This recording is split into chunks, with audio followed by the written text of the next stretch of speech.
All right, and we are right back at it with Conversation Convo Combos. I'm your host, Brian, and my co host, Mike. And today we are talking about high school memories and complications. Yeah, so to bounce back off of last week's topic, um high school one hell of a time. I know we were diving into my altercation with Eric and Jason Say2, how I told them break their Correct. nose, blah blah blah. Yep. Y'all already heard the spiel. Um well, that brings me back to we'll take another trip back to the past. To the candy shop. In middle school, actually, Jason Chu would lay into Johan. And at the time, mind you, I was fresh to the school. It was my second year at the school, second year in this city or whatever. I only knew Nashua School District. I didn't know any other school district in the entirety of New Hampshire. Um, I've always been in Nashua. Finally, so my mom had passed away, got forced to go to Manchester School District, and so I was trying to establish friends and make concrete friends, and so my boy Johan at the time was getting really hard picked on by Jason A2. And so I kind of was like, Jason A2 was trying to butter me up and be like, oh, be my friend. Da, da, da. He invited me over to his house. I remember fucking Nightmare on Elm Street. He had a bright red door on the front of his Oh, yeah, apartment. yeah. I remember that, yes. And so I went over and I found out he was adopted because both his parents were white. Yep. And so I was like, at first I was like, oh, mulatto, I remember his mom fondly. Not in that type of way. white.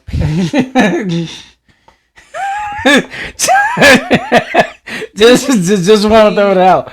She was definitely white, but like I We said, said no rated R, no X content, no rated R. listen, I'm not saying I went through the trenches. I'm just saying I just saw what was on the front door. He didn't go through the trenches. He just experienced the gutters. Um, but no, yeah, like I said, not that the description is that important, but bright red door.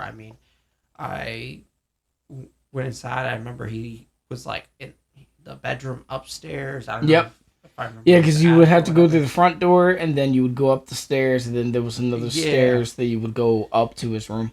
yeah. So, and then I had been like, oh, he's got probably a white parent, black parent, mulatto. That's Yeah, how it works, right? yeah. Anyways, genetics aren't really my specialty. I'm not a scientist, but he had two white parents, and I was like, okay, you're adopted. Found out he was adopted, um, which doesn't matter. Doesn't make you a better person or a worse person or whatever. But um, he ended up. I was hanging out with him. He was like, oh, hang out with me. He'll be cool. Don't talk to him. He's not cool. And I've already been down that road because in sixth grade, that's when I met Tyler. And his brother tried to do the same thing. His brother was like, oh, I'm cool. Don't hang out with my little brother. He's not cool. Da, da, da. And I became friends with Tyler because of that. Because I was like, if you got to say that someone's not cool and that you're cool, odds are you're probably Not cool. desperate. Yeah, and desperate. So I was like, okay. So after I'd hung out with Jason Say 2, went to his house and was like, yeah, I've kind of seen what you have to offer. It ain't any better than what, the other has to offer, like Johan. I was like, you got the same thing. Granted, he doesn't have, the newest game, but you've Right. shown me that you're kind of relatively privileged as a kid. So I'm like, I'd rather be with a friend that's not as privileged and has grown up with a hard background because he's going to be more well established because he knows what it means to fight from the bottom up. Long story short, became friends with Johan and Jason Satu did not like that at all. And so after a while, he started trying to pick on me. I said, don't fucking do that. Like, I'm a new kid, but I'll fucking put you in your place. Like, You're barking up the wrong I'm tree new. right now, bro. all I gotta do is chalk it up to you said something and it triggered me, and I'm very emotional about my mom because she passed away. So, which she did pass away when I was 12. But, I mean, that was my advantage was, I could use that as like, hey, I was emotional and someone said something and it triggered me. And I just went off. And it would be like, okay, well, you just get suspended or you get like, detention for X amount of days. Right. And on top of that, my stepmom and dad wouldn't do anything because they would be like, oh, he's emotional. He literally just lost his mom. So I kind of got that advantage. So I was like, don't fucking do that. Like, don't fucking try picking on me. I dare you. And so he continued to pick on Johan. And then he had said something to me too. He said, oh, I think it was something like you and Johan like are butt buddies, da da da da. And finally I fucking had it. And I grabbed this kid. And he said something. He said like, oh, like, I don't care if your mom's dead, like, da, da. So I grabbed this kid and I fucking put him in a headlock. You yoked him. And I fucking choked him. Yeah, you yoked him. And this dude was like gasping for air. And I remember seeing just red. That's all I saw was black and red. Like I didn't see him. I didn't see me. I didn't see anyone around me. And all I remember is Johan like smacking my arm and Ray saying, dude, he's turning purple, he's turning blue, like he's choking. And then I let go and I pushed him to the floor and he was like gasping for air. And I was like, what the fuck? I was like, it took me a second and then I was like, to kind of I told you not to fucking start shit. Like, yeah, you're lucky. I'm like, it could have ended with me in prison or juvenile and then you fucking dead. Like, yeah, and it wouldn't have no one else would have batted an eye. Like, yeah, this could have went a whole different south. And so, I mean, it's crazy because this is a kid that ended up, going through high school, same thing, talking shit to Johan and trying to talk shit to me. And I was like, dude, I don't care who the fuck you are. Like, I don't know why you think that you're better than anybody. you hold some type of privilege. So I'm like, you don't think I won't raise my hand to you? Like, you think you're like a god or like, oh, you wouldn't dare like touch me. And just like, I mean, Decory had done like you're not impervious. Yeah. And Decory had smacked him. And I took the knowledge that Decory did and I cut my hand. And I was like, you know what? You ain't going to learn. You got to learn somehow. I cupped the hand. Bam. Slapped him in gym class. Glasses flew across the gym. And he just stood there holding his face. And he was like, dude, what the fuck? And I was like, I told you to shut your mouth. Like, I don't, like, yeah, I don't care. Like, I'm already getting grounded left and right. Lost my mom. What more do you want? Like, yeah, again, I got nothing to lose. Like, yeah. No, I there's feel very, very little that I have to lose. And so I went, picked up his glasses, and I said, there you go. I'm like, do it again. And then he said, oh, I'm going to tell the gym teacher. I said, go ahead. Go ahead. And then I said, I don't care. Like, and that was only like, I think that was sophomore year. because I needed to take walking or no, was it Walking for fitness. Yeah, walking for fitness. Yeah. And yeah, I was just like done. That reminds me of an altercation that I had with him. It was 7th grade when we were starting our random shit videos. And then he was just like on the bus, he's like, "Oh yeah, I'm gonna start my own YouTube channel. I'm gonna call it like random something and stuff like that." And I was just like, dude, like Ray was just like, dude, you can't just steal our shit and then fucking make it your own. Like that's not fucking cool. He's like, "Oh yeah, what the fuck you gonna do about it?" He's like, "I'm gonna be making videos and stuff like that, just like you guys are and stuff like that." And just kept on running his mouth. And then I saw him in the fucking, like, we led through the courtyard and shit like that. Then he kept on talking his shit, and I lost it. I was just like, dude, like, are you being fucking serious right now? Like, dude, like cut the fucking shit, bro. Like, cause this shit ain't fucking funny anymore. He's just like, oh, like, what are you talking about? Fucking, like, took him and I pushed him through the doors that, like, would go upstairs. Mm-hmm. I pushed him through them, and he's like, dude, what the fuck? I was like, dude, say some more shit. Say some more shit, please. Say some more shit so I can give you more. Say some more shit. And just fucking went upstairs. And I was like so heated that I punched the fucking locker and my 2 knuckles were bleeding. Yeah. And then the teacher, she was just like, I was like, Brian, come with me. And she was like one of those teachers that would like help out like students that were like, you know, had resource and stuff like that. Yeah. And she was like bandaging my knuckles up and stuff like that.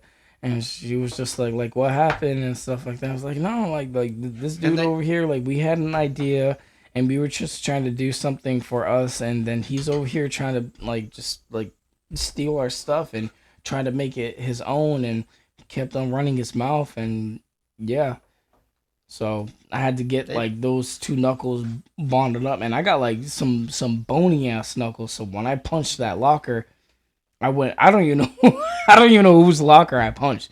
I just saw a locker and I was just like, I really hope I hit mine. And the thing is, too, they did an investigation on that, because I remember that. Because they did a deep investigation. They were like, they brought Jason Say2 in, talked to him, talked to a bunch of people around, and they were like, what is, like, what's going on? But, yeah, no, that was freaking hell and back. I mean, he just kept talking, and I mean, another example, I mean, it wasn't at school or at high school. Oh, yeah, you talking about the skate park. Skate park, where, again, Johan and Jason Say2 got into an altercation. They kept pushing. Finally, they had set up a time to fight.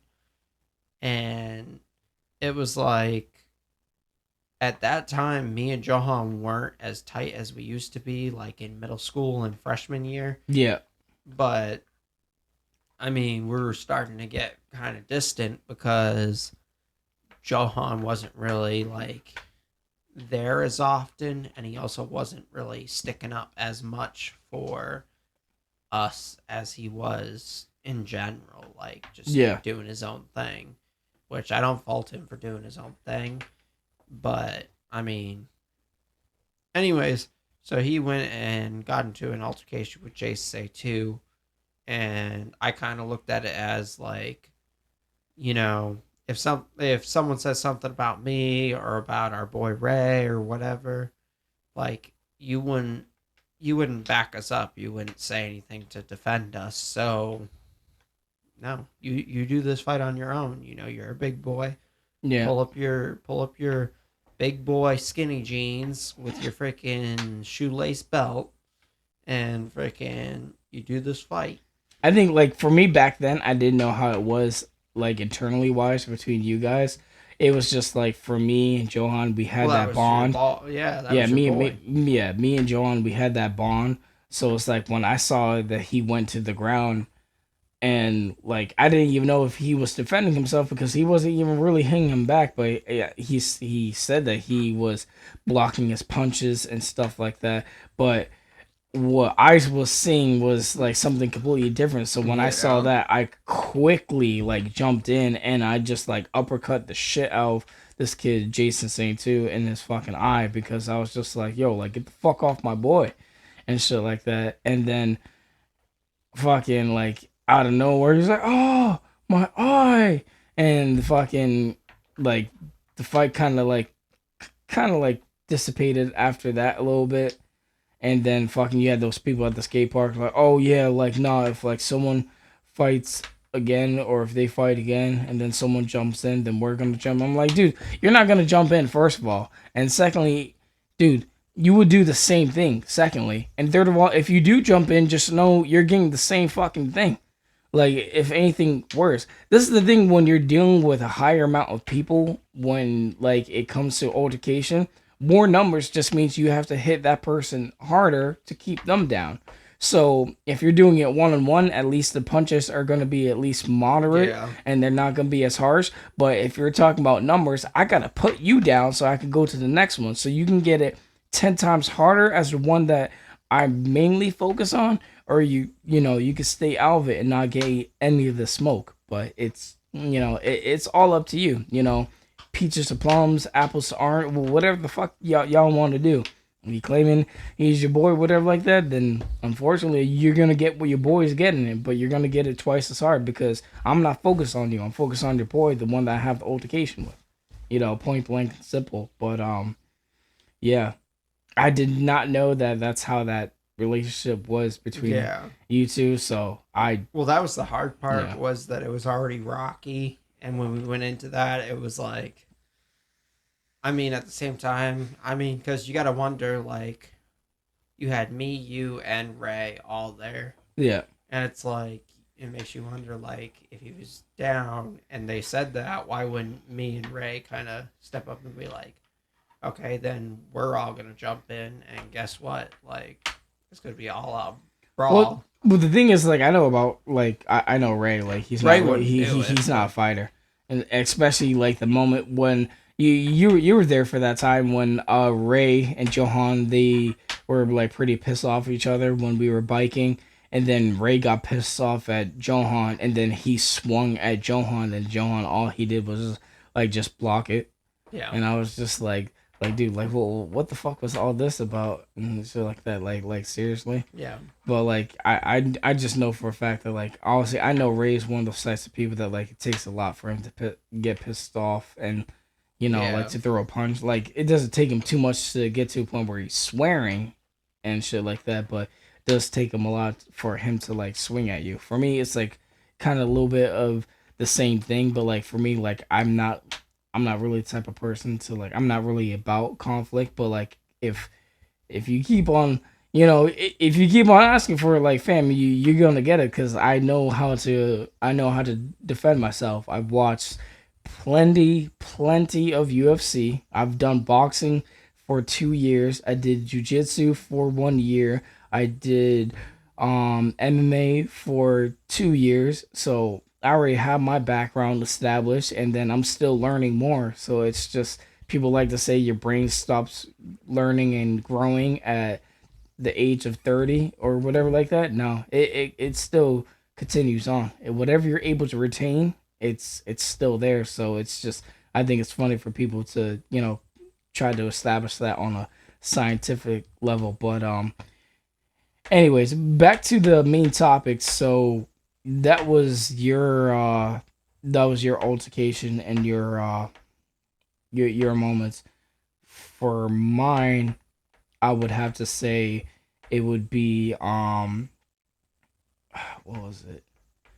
I believe it was, try to remember precisely because I don't want to give false information. I know it was like sometime around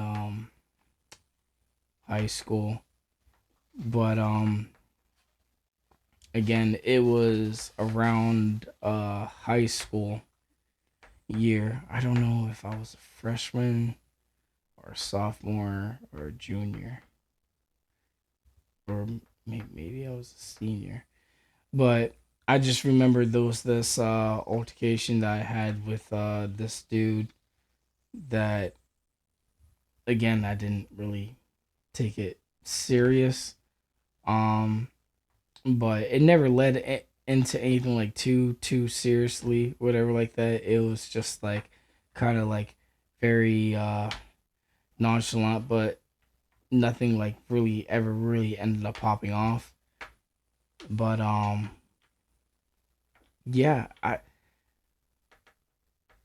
damn man, I can't remember too much about it because damn dude, when you try to think back, it's hard to like really like I don't know if they get like blanked out. We talked about no, because we talked about that last episode. Yeah, Um, when the dude um swung at you and you swung back and clocked him, and then you got told to go home. yeah.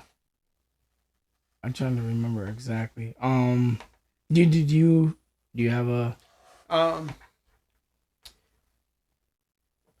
I'd say so.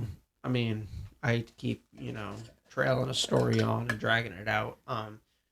But yeah, after that altercation with JC2, that led up to again.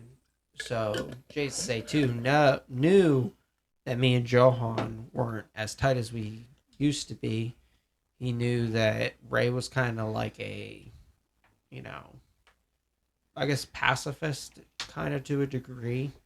And he knew you were kind of like a free agent. You kind of went in and just stood up for Johan, but you weren't like, yeah? tied to anybody necessarily. So, um, we ran into an altercation. When was it?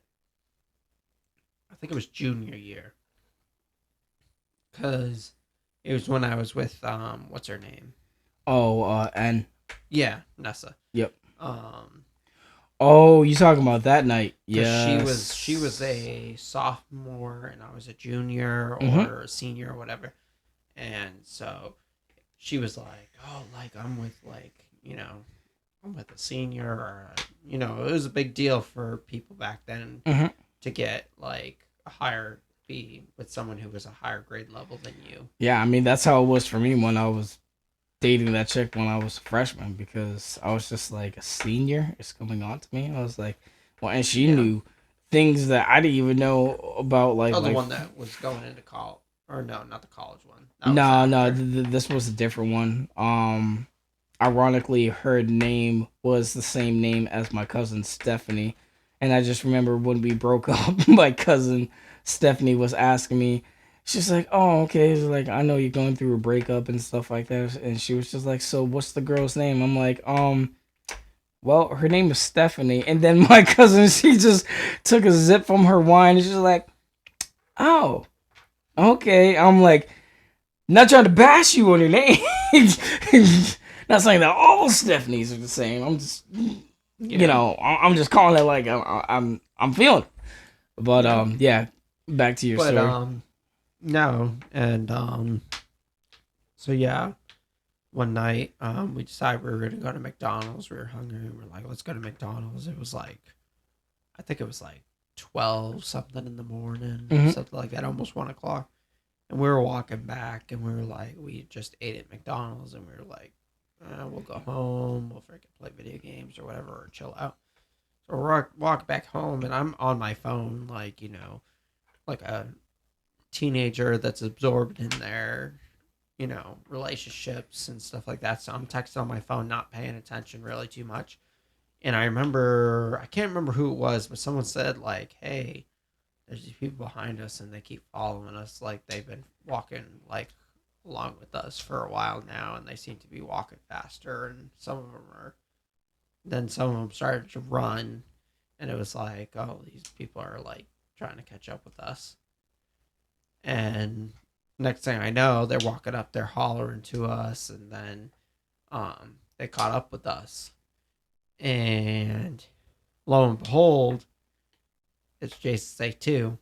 Yeah, with the rest And of his flunkies. yeah, so he was talking to them, telling them like stuff and all that. And I mean, unfortunately, I can't quote anything he said, but definitely he was talking to them and telling them stuff. And clearly he had inside information about our group and, previous history and what has happened and stuff like that. So that definitely, I think, pulled a huge effect in like who they targeted, and he was like, all that, and for some reason, they targeted me. I feel like he probably said like, "Oh yeah, that kid Mike, he has money. That kid Mike definitely Yeah, has money." And then they were like asking like, "Well, what about the rest of the kids?" And we're like, "Oh, I don't know, but I know that kid Mike definitely has money." And yeah, he's got I money, and he usually meets up with them, tells them where like what to do or what they're doing and stuff like that. and then I know me and Ray, we kept on walking, and we were trying to get you and Matt to keep on walking, and then y'all got held up and stuff like that. And I told Ray, I'm like, dude, we have to go back. We can't just keep on walking. Yeah, Go back to your house. And he was like, fuck. I was like, dude, like, come on, like, let's go. We can't keep on going forward. We got to go back for Mike and Matt. basically the same spiel that we've touched on based on previous podcasts, but yeah, basically it resulted in you pushing Ray far enough to the point where finally, y'all, he came back. He agreed and reluctant and came back. And like I said, I mean, remembering that night, I just remember Matt like was right on top of me, like white on rice. He was like right there, wouldn't move. He was like shoulder to shoulder. They kept trying to like get us to like step apart, and he wouldn't. And I remember y'all coming back and walking back, and then, like I said, next thing I know, freaking tall white dude, Ringling, freaking dude who's running the show apparently was like, "Run your pockets," and then what was it Ray? I think it was Ray. They told him like, "Oh no, don't worry about it. Like you don't get to run your pockets or whatever."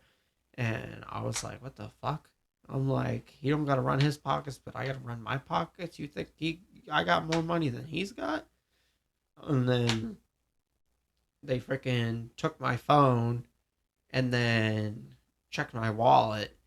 And once they looked and they saw it was empty and they gave it back to me and I put it in my pocket, I'm like, and then freaking the dude's like, "What do you got for me? What do you?" And then freaking, I remember seeing something in his hand that was like shiny. At the time, I didn't know what it was. I didn't know if it was a knife. I didn't know if it was brass knuckles. I didn't know Yeah. what it was. But next thing I know, clocked me in the jaw, and freaking, I was like, "All right, that was a little firmer than a." It seemed like there was something like, it seemed more than a fist. I was like, "Okay," and then my lip was bleeding, and I was like, "Okay." I'm like, "Now what?" And then, so my phone's gone. Next thing I know, freaking, they start walking off like, whatever, like this is done. And I'm like, okay. Next thing I know, police show up and freaking, um, I just think it was like very ironic for the police to be right there, but they must have heard like some type of commotion or yeah. someone must have reported something. I'm always gonna regret that night, man. But I don't know, man. Like the thing that I just like, Well, plus the police station was right I there. know, and the thing is, like, I always like I take blame for that night because I was the one that said that, like, oh, like, well, let's take this way because it's a shortcut. Because we could have went down South all the Willow way. all the We way. yeah, we could have went all the way down South Willow, or we could have just shot down all the way down Wilson Street, and that would have just met us down there because it was a little bit more of a main street. But you don't know also who would have been down there on Wilson Street. You know what I'm saying? Because Wilson Street is Well, depends on what particular area, but if it's more down towards like where Walgreens is and stuff like that, might have been fine, but a little bit after that, yeah. debatable. Back then, we typically were walking South Willow Street all the way down towards Elm Street, and then we'd walk Elm Street basically until we got to Lake Ave or, you know, um, Central Street or whatever it was, and then we would walk all the way up, Yeah, and then we'd be, next thing you know, we're pretty much at Wilson Street, Valley Street. yeah, That was another one. We'd walk South Willow Street all the way to Elm Street, then Elm Street to Valley, and then take Valley all the way up yeah. until we got to the old. At the time, it was Was it Stop and Shop? Yeah, Stop and Shop at the time because it wasn't quite priced right. Then we would walk that from that Stop and Shop Walgreens intersection of Wilson Street and Valley, and we would walk up Wilson Street. And like you said, I mean, being a main road, nobody's on Elm Street except for usually drunks or pointless people because, I mean, all the kids or teenagers were hanging out near their houses or in their neighborhoods. Whereas to Elm Street was kind of on the away from the neighborhoods. It was more downtown. Yeah. I don't know. I mean, like, for that night particularly, like, again, it's those shoulda, coulda, wouldas. Yeah. But for me, like, if I would have knew the information that I know now, especially, like, fighting and self-defense wise and stuff like that, it would have been a whole different story. But it's one of those things, again, that, like, if I would have done that, then it probably would have ended up worse because then I could have gotten locked up, you know. Yeah, and then they could have arrested all of us, you know what I'm saying? Because if you're thinking in that type of mindset where you could have, like, seriously, like, damaged or killed a person, you know, because if you're going into that aspect where someone's, you know, telling you to run your pockets and stuff like that, you could tell them, like, hey, I don't got anything, I don't know what to tell you, and then they're still trying to, like, you know, like, no, you got something and stuff like that. And it's just like, well, like, you know what? If you really want to do this, I'm like, then we can go ahead and do this. But I'm telling you right now, this is not the train you want to ride. I'm telling you, this is not the train you want to ride. But if you want to continue on, we can go ahead and do this. But if we're going to do this, it's going to be one-on-one.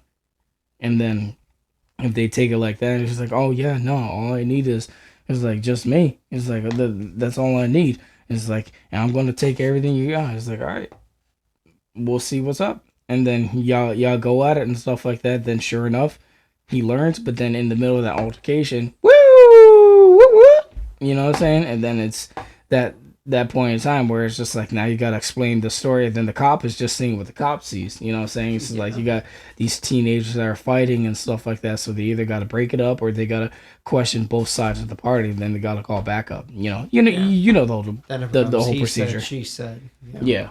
But, you know, like, given from that point and stuff like that, you know, like, if, I don't know. I don't know how it would have been if I would have reacted the same way that I reacted when Johan was fighting Jason St. 2, because if I would have reacted in the same point, you know what I'm saying? Because I didn't even know that this kid hit you with a watch. It's like, dude, like, you're not man enough to hit me with your bare fist? Like, what type of... That just tells me right there, like, you don't even have the strength. You don't even believe in your own type of strength. You got to rely on something a little bit extra. Honestly, like, what were you playing? You were playing on knocking this kid out and taking his shit? What about the fucking 4 other fucking kids that were there? What, you gonna snuff all of us? It's like, yo, you snuff Matt, I don't know what the fuck Matt is gonna do. You snuff Ray, I don't know what the fuck he's gonna do. You snuff me, I know what the fuck I'm gonna do. You know what I'm saying? So it's like, everybody's established and on different types of ways, on like of a point of, there's that fight and flight response, and then there's that freeze response that nobody really talks about, but it's just, nobody really knows what a person's, you know, really capable of until they're put towards that certain point in their life where they have to, A, either defend themselves, or B, they have to run away, you know? Yeah. And I think when it came down to that night, it was just like more of a freeze moment. For me, it was more of a freeze moment because I was still in disbelief on what was going on, because it's like, I'm out here with my boys and we just got McDonald's and we coming back, and my boy Mike, he's talking to a girl, and, you know, he's feeling nice, and, you know, we're all just chilling, we're all just vibing. Then next, you know, like, these people are coming out of nowhere, and then it was just like, bro, and then the backlash of getting all of that shit after the aftermath, it was just like, I thought that was like really fucked up. And the thing that I'm starting to learn more in life, and this is the most disrespectful and fucked up thing, is that people talk the most shit about you behind your back, and it's sadly the people that are the most closest to you. Like, I, for one, are one of those types of people that I believe honestly speaks more than anything else.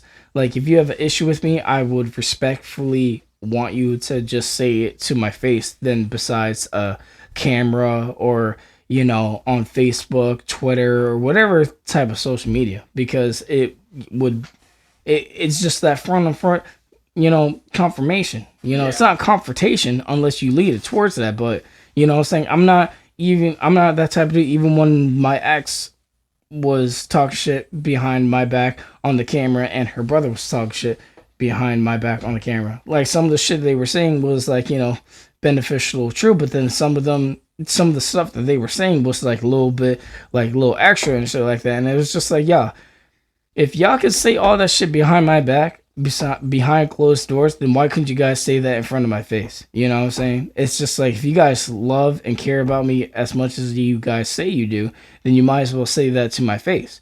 And this just be straight up, oh, well, we didn't want to hurt your feelings. It's like, it doesn't matter about hurting my feelings. It's a matter of you being honest with the person, because can you imagine if I did the same shit to you? Like, in all honesty and no disrespect, but you're the last thing I think about in my fucking head, because I have a million things I have to take care of in my day. I have to wake up, go to the gym, get my workout in, get out from the gym at a set time so I can go into work to my first job. After I get out from the first job and I do X, Y, and Z from our morning rush, I gotta take my lunch, heat that up. If I gotta go to a store, make sure I come back at a certain time, because I only get a 30-minute break, or I could get an hour break, roughly depending on the day. And come back, eat my food, clock back in, take care of the rest of the stuff that's left on remaining that I wasn't able to take care of before I went on lunch. Take care of that. Maybe it's chill after that, maybe it's not. After that, clock out, go to my second job, take care of customers, sign up for memberships and shit. Like, you really think you're the first fucking thing on my mind that I have to talk shit about, even regardless if that's the funny thing, because it's just like, people will talk shit about other people to you, and it's just like, you're telling me all this information about this person, but why aren't you telling this to that person? You're saying like, oh yeah, like, so and so is like this and that and stuff like that, and I don't know how I feel about so and so. And so I'm like, well, then why aren't you telling this person? Because the person's not going to change unless you tell them. There's that quote where it's like, how are we going to do better if we're not known better, if we're not taught better? It's just that straight up point blank bold principle. It's just, you can't learn more if you're not taught more. Yeah. If you go into a custodian job, if you go to a restaurant job, or whatever type of job, or if you're not even doing a job, you're going into a relationship, or you're a personal trainer, you're teaching a client. It's all in that criteria of communication and just keeping up front and keeping that communication going. But I hate to get off topic, but it's just one of those things. It's like, on that night, like, I wish I was a little bit more stern upon that. But another thing that I think about too is that, like, if I would have been more stern upon that, I don't even know where the fuck I would be right now, talking to you right now and doing this podcast. Because I could be talking to you through a plastic window, and I'm doing 25 years because I decided to kill the fucking kid that decided to punch you in the face.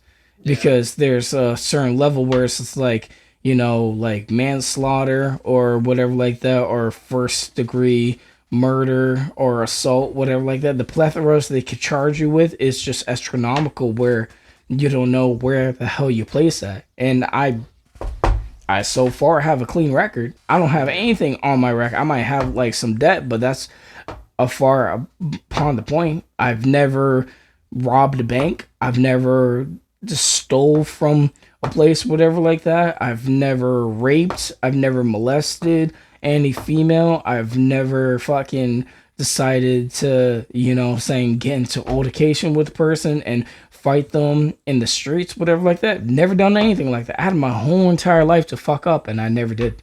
I had my whole entire life to fuck up, and I never did. Never decided to, and it wasn't because of my father, but like, I mean, obviously I was afraid, my father and stuff like that. If I did something wrong, then he would definitely discipline me to, the finest Latino action. But, it was never on that type of like it was in my mind of thinking that. It was just about the fact that I never decided to do that. And then there was another altercation that I had. It was with you remember Jose Gomez, the Mexican one. So he had he still has. He has a sister, and she was getting all like these like flirtatious text messages from this dude named Chino, and fucking he was being very flirtatious. But turns out that Chino was also dating one of my close friends, Vanya, and also he was married to a chick named Maria. So this dude was just being like straight up like manho. And there was this one day that like I heard about him flirting with Jose's sister, and then he was in the vehicle and I was about to confront him, but then he drove off in his car. And then there was another time that I was walking to my mom's house, and he confronted me. He got out of his car and he confronted me, and I was walking home, and then he was just like, "Oh yeah, like I saw you over here approaching my vehicle, da da da da, this and that." And I was like, yeah, because you're over here trying to fucking talk to a young girl, and you're already dating one of my close friends, and you're fucking married. So who the fuck here is in the wrong? He was like, "I don't give a fuck. I don't fucking care." He's like, "I don't fucking care." He's like, "I'm gonna fuck you up. I'm gonna fuck you up," and just kept on saying that. And then one of his boys came out from the car, and then he just like de-escalated the situation. He was just like, you know what, like no, this ain't happening. It's like, you go home. He kept on telling me like, go home, and I kept on staring at the dude Chino like dead eye. I was like, the fuck you gonna do, bro? Like the fuck you gonna do? I don't even know how fucking old you are, but what the fuck your ass gonna do? Like what you really gonna fucking do? And then I went over to my mom's house and I was telling her about the whole thing, and she was like, "What?" She's like, "Oh no way," because when Tina Moms hears something about one of her young cubs getting into a fight, shit like that, they go like fucking bonkers. And then me and my mom, we went to remember that place? It's still there. Crown Fried Chicken. Yeah. We went over there and we were picking up food, and then we met up. It wasn't the same dude that stopped the fight, but it was a close friend with the dude, and he was just like, "Oh yeah, no, like, oh, I just wanted to tell you and like, like talk to your son and stuff like that." And she's like, "Oh, like, what do you want to talk to my son about?" And he was explaining. It's just like, "Oh no, ain't nothing. You guys ain't doing nothing to my son. You guys aren't doing." It's like, "That's my baby. Like, that's my boy. You ain't doing anything to my baby." And he was just like, "No. That's why I wanted to come to you and tell you, like nothing's gonna happen and stuff like that." We already calmed him down. We told him like, "Hey, like it's not worth it. Like don't be stupid. Like you don't want those types of problems and stuff like that." And she was like, "No, like, cause that's not happening. It's like, cause I know people. So if y'all really want to get at this, I know fucking people that can get y'all in some serious shit." And he's like, No, we don't want any problems. We're not trying to do anything like that. Like, we're sorry and stuff like that." And then like I'm like talking. I'm like, "Damn, Mom." I'm like why you gonna do that? And he's like, it's like, "I'm sorry, Bob, but I'm not gonna let that happen. I'm not trying to have anything happen to you, whatever like that." I'm like, "But Mom, like, you really think like something's gonna happen?" I was like, Mom, I could take care of myself. I'm fine." It's like, "You're my son, and I don't want anything to happen to you. That's the point that you're not understanding." I'm like, all right, Mom. I'm like, that, whatever. I mean, again, looking back from the outside now, you're like, that was a teenage mindset, thinking I could take care of myself. Like, you're embarrassing me, trying to like fight my battles for me. Mm-hmm. But then now that you look back on it, you're like, well, shit. Like, my mom was just doing her damn job, Yeah, for me, and if she would have did otherwise, I would have been disappointed. So it's like, she was just doing her due diligence as a mom, which I respect that and I completely understand that. But I think for me, like at that age, I didn't completely understand it, but now, like me taking it to full effect now, at this age, I completely understand because I Yeah. wouldn't. When I have kids, I'll definitely be the same way too. I'll be like, I'm like, who the hell you were getting into fights with at school? Like, oh, like this kid or whatever, like that. I'm like, okay, well, like let's meet up this kid and let's see what the hell is going on because you're gonna handle yourself like a man, and then we'll take it from there. But Yeah. if a teacher is putting hands on you, that's a whole different story. Yeah. Because if a teacher's putting hands on you, I'm coming inside that fucking school and be like, who the fuck decided that it was okay for them to put hands on my son or on my daughter? Who the fuck thinks they have that right? Oh, well, your kid was acting up. I don't care. I don't care. I will discipline him or her when they get home to the fullest extent of my parenting. But you do not lay your hand on my kid. Yeah. No. Hell no. Yeah, it's like, I mean, there's one thing to be like as a teacher, restrain them and then call me and be like, hey, like, your kid was doing this. Can you come in and pick them up? Or can you come in and, take them home? And it's like, that's different. But like you said, to be like, if you're a teacher or, I mean, can you imagine someone know. doing that to your daughter? Yeah, no. Dude, I can't. Oh, dude, I can't even. Dude, I'll be showing up there with you. I'll be like, all right, who's the teacher? I'm like, you let me know and you point them out. I'll get my hands dirty for you. That way you don't got to do the dirty work. It's like, Brian, relax. First of all, I gotta figure out which teacher is. Then I gotta put hands on that teacher first, and then you can take it. Because I know for a fact you would not let that fly. Yeah, exactly. You would definitely not let that fly. But anyways, yeah. So, before we close this out, touch base. We doubled up this podcast. This week we did 2 weeks worth of podcasts. Just to get ahead for the holiday for Christmas. Oh yeah, definitely Christmas coming up, man. I mean, the one thing I gotta say about Christmas, it's definitely a enjoyment holiday. I know it's a huge, giant transition going from violence to happy holidays, but let's turn the tables. We're not bipolar. I don't have a problem, I promise. But yeah, no. Even if it's the most smallest gifts, you know what I'm saying, it still counts. I mean, because it still means something. It doesn't even mean that you have to get the person the gift. Like It's just one. being there. Yeah, especially like making one.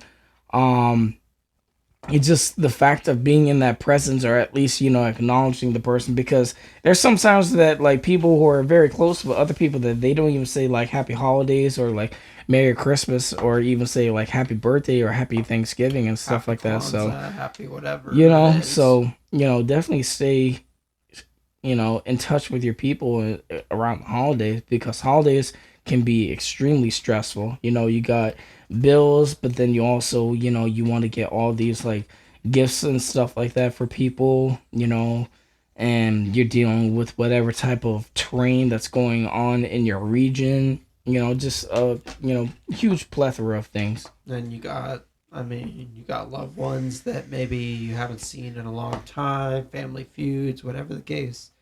I mean, it can get hard. It can get, it's labeled as the happiest time of the year, the best time of the year. But I mean, for some people, they say it's the worst time of the year for them. And we hope that, it isn't turn out to be the worst time of the year. We hope that, as strong as you may have been to this point of listening to this podcast or just making it this year, that you keep pushing.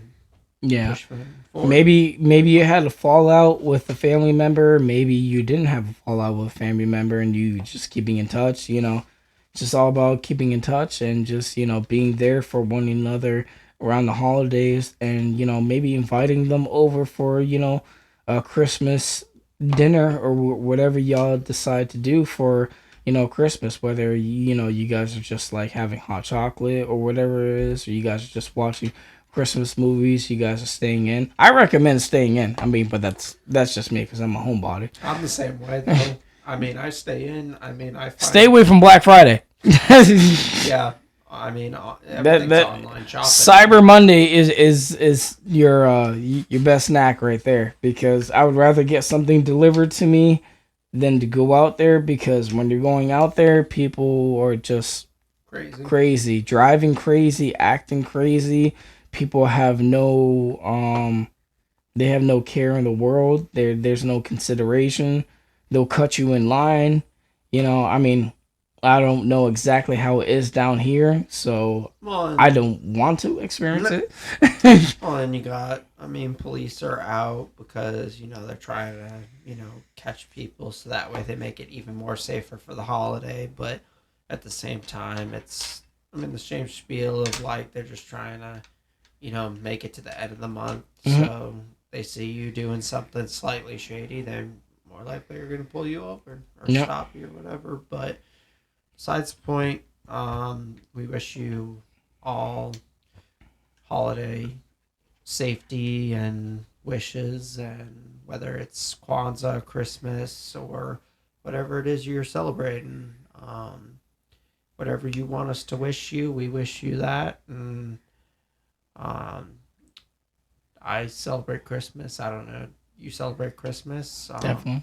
So wish ourselves a Merry Christmas and wish you guys whatever it is. And best believe we will be coming back to you guys with a nice Christmas special. Might do some Christmas songs in the background, have some type of lights, whatever like that. We'll make it special for you guys, and then maybe have a special Hispanic drink. I think everybody knows what I'm talking about, that coquito. Yeah. So there's more tune coming up. So have a great night and happy holidays. Peace.